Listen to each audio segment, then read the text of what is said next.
nous sommes dans la phase où chacun d'entre nous doit s'apprêter. Alléluia. Oh, gloire. Le livre de l'Apocalypse est un livre de la révélation de Jésus-Christ à Jean. Alléluia. Et c'est un moment qui se déroule lorsque Jean est emprisonné à l'île de Patmos. Il est en prison.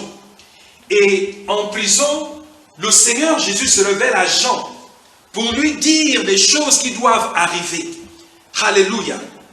Et en lui disant les choses qui doivent arriver, Jésus dit à Jean de premièrement avertir cette église, de dire à ces sept églises de considérer les domaines dans leur vie qui ne sont pas bons, les domaines dans lesquels elles doivent s'améliorer. Et de même, chacun des membres de ces églises dans ces différentes villes devait améliorer ces aspects de leur vie. En fait, lorsque le Seigneur Jésus parle de ces églises, il ne se réfère pas aux bâtiments, il se réfère aux individus, il se réfère aux chrétiens, aux croyants en Jésus, ceux-là qui croient en Jésus-Christ. Alors, il dit à Jean de demander à ces chrétiens dans ces différentes villes d'améliorer leur vie, car le Seigneur est sur le point d'arriver. Le Seigneur est prêt d'arriver. Alléluia. C'est ce qui se passe. Ensuite, après avoir demandé à Jean, après avoir donné des instructions à Jean par rapport aux sept églises, nous voyons que le Seigneur, en fait, a ravi Jean à une autre dimension de la vie, où Jean est emmené au ciel. Alléluia. Jean quitte la terre pour aller au ciel, dans la vision. Et Jean se retrouve au ciel. Et c'est ce que nous allons voir. Alléluia. Nous voyons dans un premier temps, dans tout le chapitre 4 du livre d'Apocalypse, où Jean décrit ce qu'il voit au ciel. Le chapitre 4, beaucoup ne comprennent pas. C'est un chapitre où Jean décrit ce qu'il voit. Il veut d'abord que nous puissions en fait être en même de comprendre ce qu'il avait vu dans le rêve. Il essaye de décrire le ciel pour nous montrer en fait qui il avait vu, ce qu'il était, en fait ce qui était autour de lui. Alléluia. C'est pourquoi je ne vais pas me focaliser sur le chapitre 4, parce que le chapitre 4 est une description. Alléluia. Il est important que chacun de nous, en écoutant ce message, et après avoir écouté ce message, que nous puissions nous rendre dans la Bible et de méditer sur le chapitre 4 et les autres chapitres que je vais lire. Parce que je n'aime pas faire des déclarations sans la Bible comme référence. Ce que je fais en ce moment, c'est une invitation à une étude biblique. Une étude par rapport au sujet d'aujourd'hui. C'est la volonté de Dieu. Dieu veut qu'à chaque fois que nous écoutons un message comme celui-ci, ou encore un message qui est prêché, la volonté de Dieu est que nous puissions nous rendre dans les Écritures pour lire, afin de faire asseoir ce que nous avons écouté. Il est bien vrai, la Bible dit que la foi vient de ce qu'on entend. Et ce qu'on entend vient de la parole de Dieu. Ça veut dire que la parole de Dieu est la volonté suprême, est le pouvoir suprême. Après avoir écouté, il y a une foi qui est née, mais cette foi doit être assise dans nos esprits. Alléluia. Par la méditation des Écritures.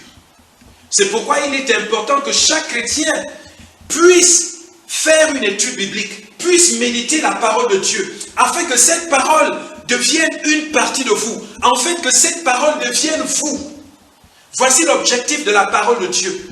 Vous devez devenir la parole vivante de Dieu. Votre vie doit devenir la parole vivante de Dieu. La parole doit être en vous. Elle ne doit pas être dans la Bible, dans ce livre. Voici ce que nous appelons le logos. C'est l'information. C'est la révélation de Dieu. Mais ce logos doit devenir vivant. Et quand ce logos est devenu vivant, ce logos devient réma. C'est à partir de là que la parole de Dieu a de l'effet dans votre vie. La parole de Dieu a de l'effet dans votre vie lorsqu'elle vit en vous, lorsqu'elle est active en vous. La parole active de Dieu en vous, c'est ce que nous appelons le réma de Dieu. En d'autres termes, la parole vivante de Dieu, la parole parlée, la parole qui produit le résultat dans votre vie. Le réma. Alléluia. Et donc, voici le chapitre 4. Mais aujourd'hui, j'aimerais nous emmener dans le chapitre 5 du livre de l'Apocalypse. Alléluia. Parce que le chapitre 5 nous montre exactement les temps dans lesquels nous sommes. Dans l'histoire de la vie, dans l'histoire du monde, dans l'histoire de l'humanité. Le chrétien qui ne comprend pas ces choses est un chrétien aveuglé. Un chrétien qui ne sait pas, en fait, qui n'a pas le discernement des temps. La Bible dit que les fils d'Issachar avaient cette capacité de comprendre les temps. Et Dieu veut que chaque chrétien comprenne les temps dans lesquels nous sommes. Et je vous ai dit que nous sommes dans les temps de la préparation.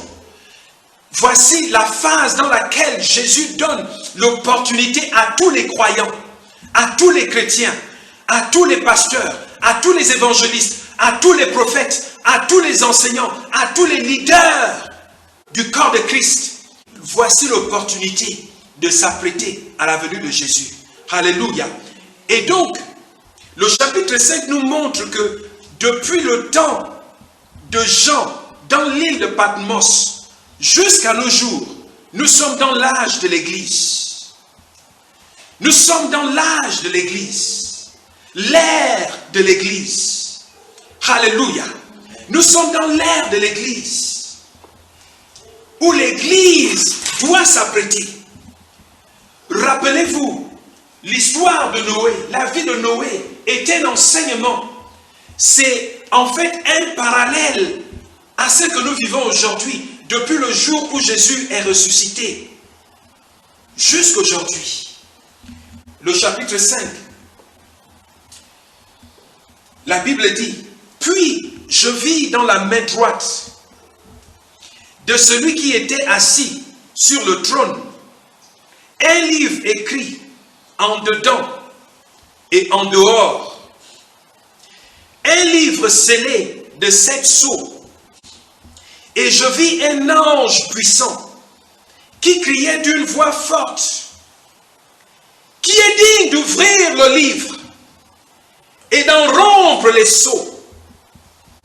C'était une question pour inviter à quiconque est digne d'ouvrir le livre. Alléluia.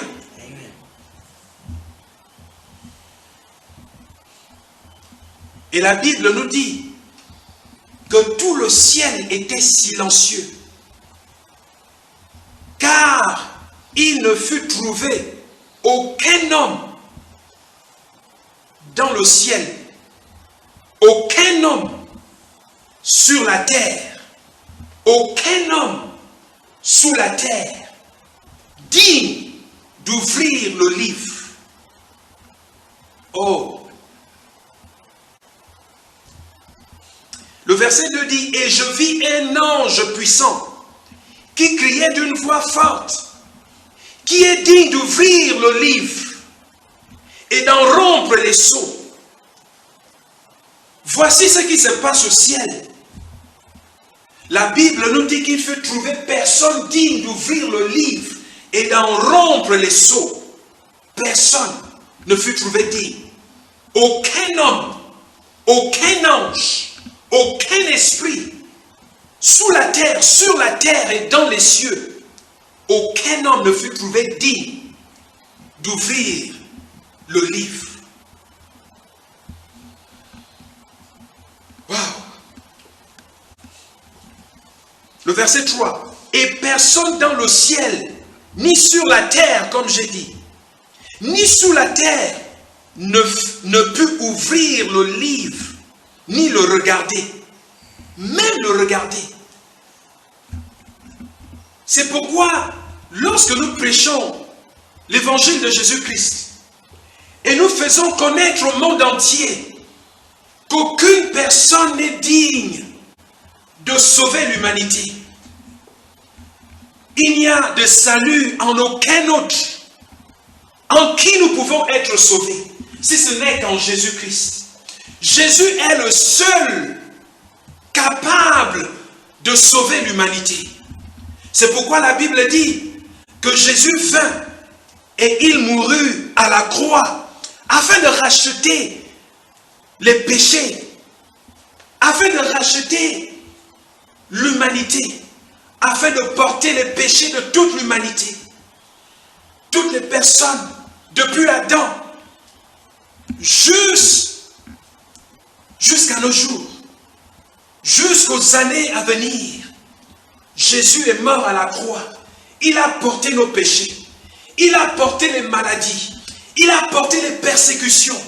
Il a porté les difficultés. Il a porté tout ce qui est comme maladie, tout ce qui est comme problème. Il a porté. Et c'est pourquoi le verset 4.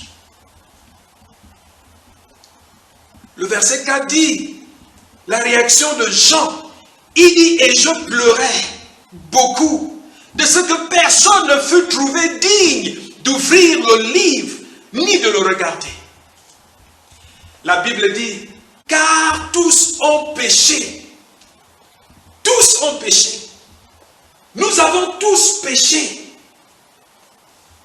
Car tous ont péché et sont privés de la grâce de Dieu. Sont privés de la gloire de Dieu. Sont privés de l'amour de Dieu.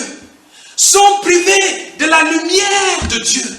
Sont privés du salut éternel de Dieu. Sont privés du jardin d'Éden. Adam et Ève ont péché. La Bible dit en conséquence, ils furent exclus du jardin d'Éden. En d'autres termes, ils furent exclus du paradis éternel.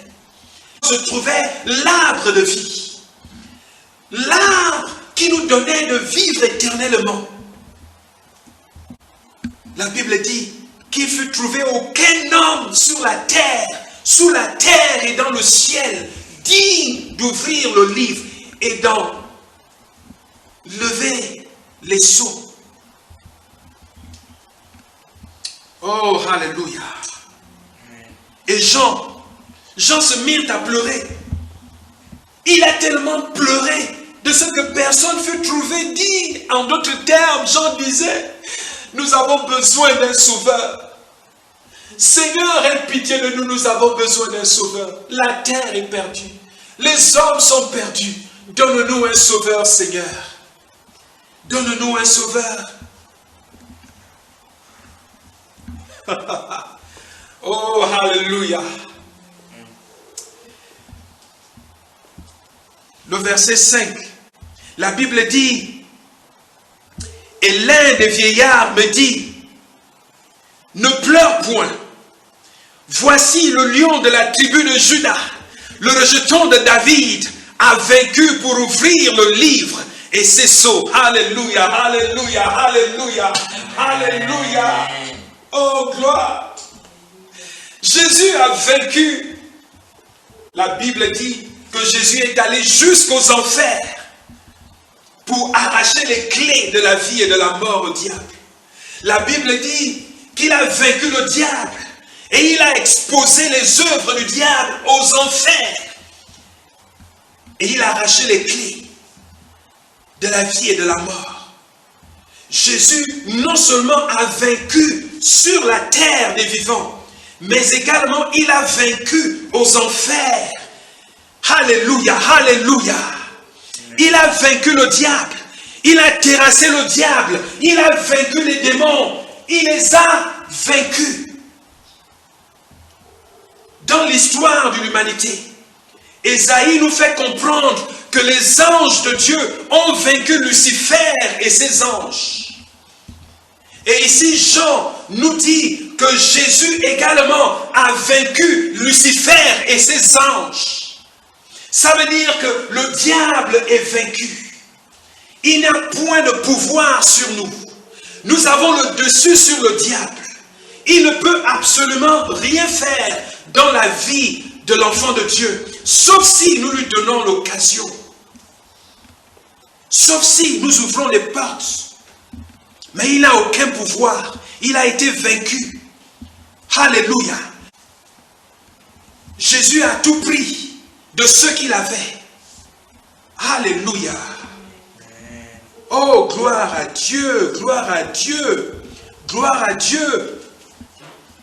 Le verset 6 dit, « Et je vis au milieu du trône et des 4 êtres vivants et au milieu des vieillards, un agneau qui était là comme immolé. Il vint et il prit le livre de la main droite de celui qui était assis sur le trône.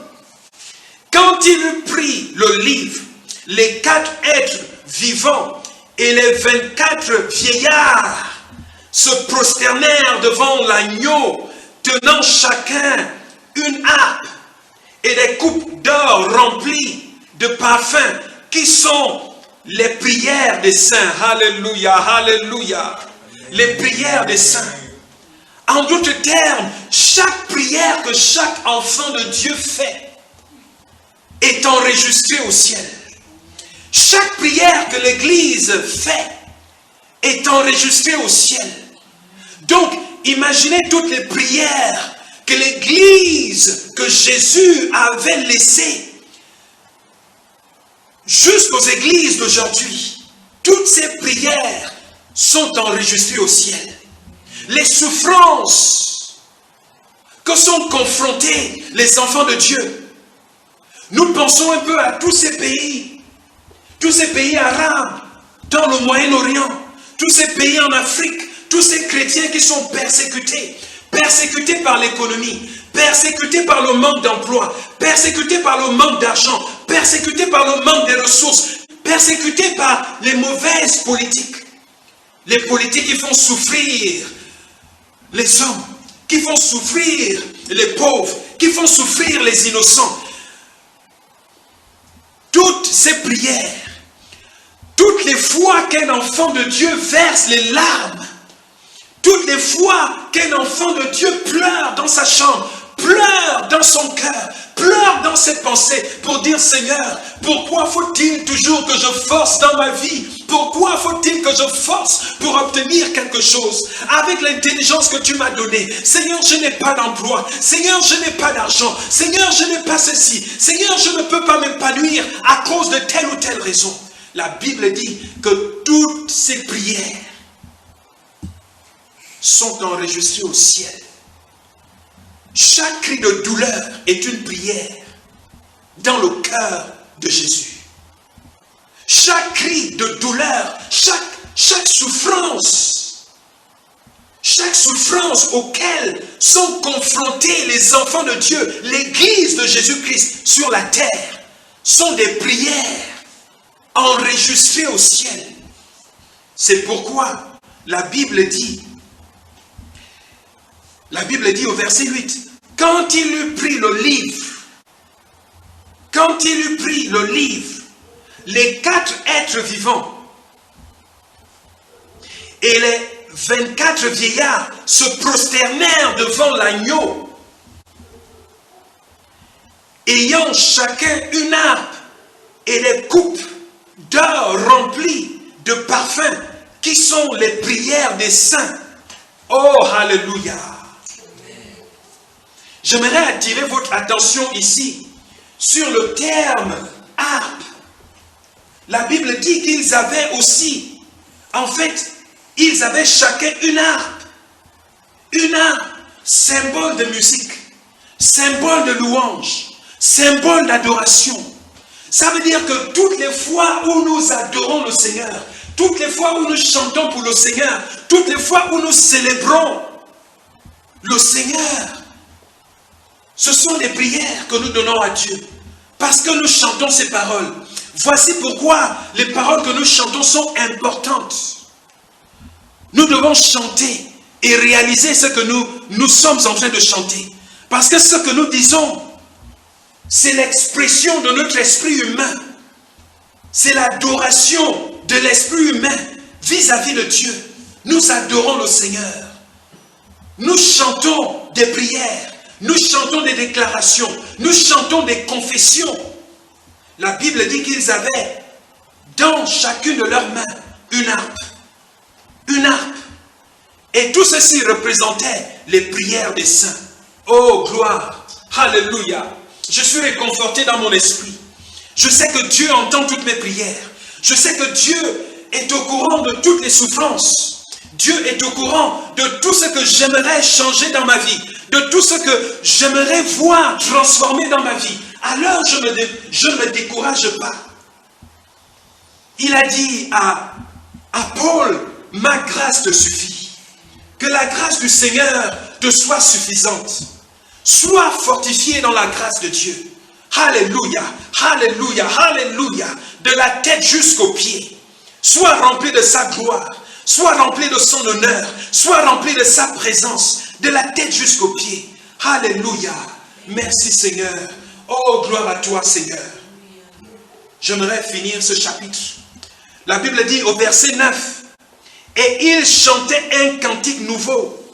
Et disant, tu es digne de prendre le livre et d'en ouvrir les sceaux, car tu as été immolé et tu as racheté pour Dieu par ton sang des hommes de toute tribu. Vous voyez, toute tribu. Il ne s'agit pas seulement des tribus d'Israël, parce que beaucoup enseignent sur ce chapitre et se réfèrent à Israël. Ils pensent que ici, Jean parlait des Juifs seulement. Non, la Bible dit toute tribu.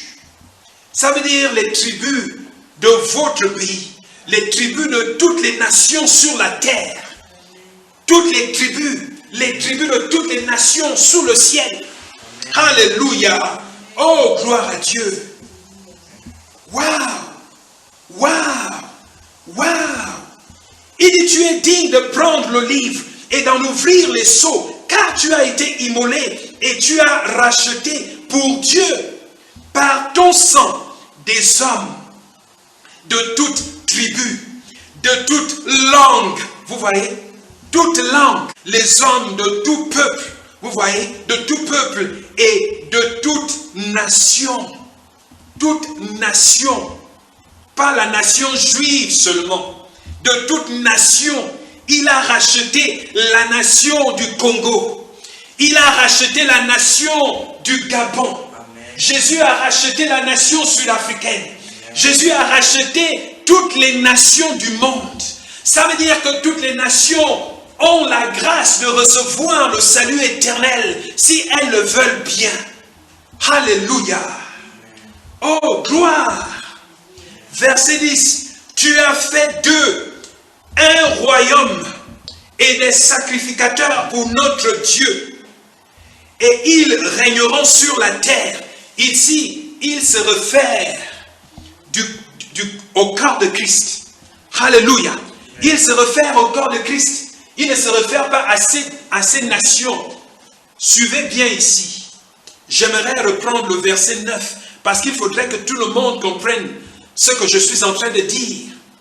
La Bible dit au verset 9, et il chantait un cantique nouveau en disant, tu es digne de prendre le livre et d'en ouvrir les sceaux, car tu as été immolé et tu as racheté pour Dieu par ton sang des hommes de toute tribu, de toute langue, de tout peuple et de toute nation. Donc il a racheté des hommes.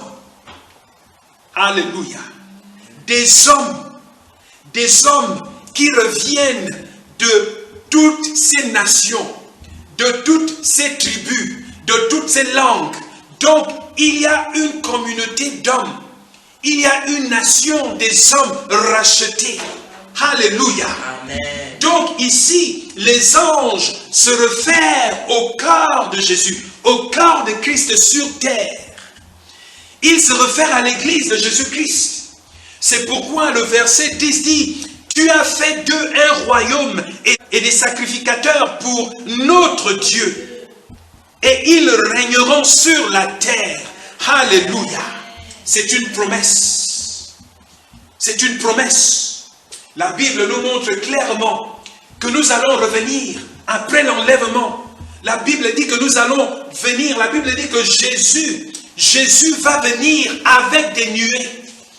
La Bible ne dit pas que Jésus va venir dans les nuées. Non, la Bible dit que Jésus va venir avec des nuées. Il s'agit il s'agit de l'Église. Il s'agit des saints. Alléluia. Donc la Bible nous montre clairement que nous allons revenir pour gouverner ce monde, pour diriger ce monde. Alléluia. Et toutes les nations se soumettront à nous. Tous les pays que nous connaissons aujourd'hui, tous ces gouvernements, tous ces pays, toutes ces puissances qui terrorisent l'Église aujourd'hui vont se soumettre à l'Église. Parce que nous régnerons, alléluia, avec le Seigneur. Le verset 11. Je regardais et j'entendis la voix de beaucoup d'anges autour du trône et des êtres vivants et des vieillards. Et leur nombre était des myriades et des milliers de milliers. Alléluia.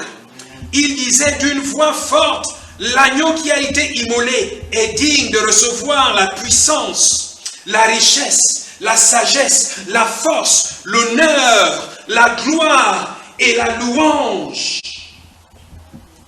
Et toutes les créatures qui sont dans le ciel, sur la terre, sous la terre, sur la mer, et tous ceux qui s'y trouvent, je les entendis qui disaient à celui qui est assis sur le trône et à l'agneau, soit la louange, soit l'honneur, soit la gloire, soit la force au siècle des siècles. Alléluia. Oh, gloire à Dieu.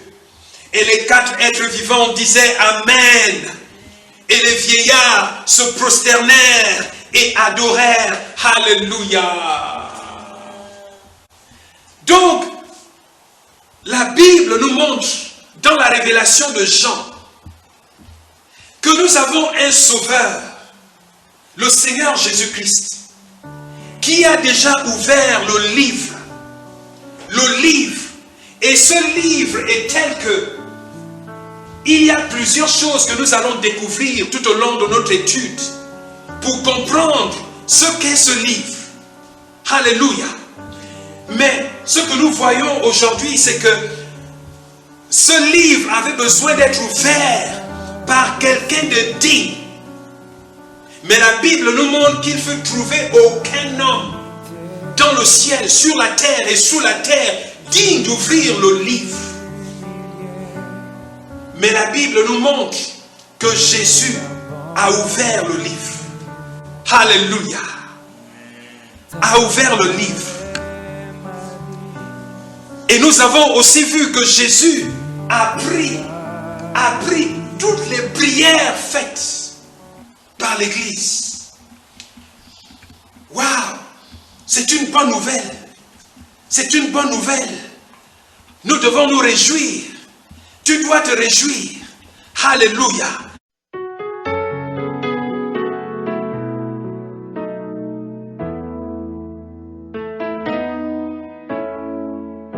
Seigneur, tu es la force, l'amour qui brûle en moi comme une flamme, le soutien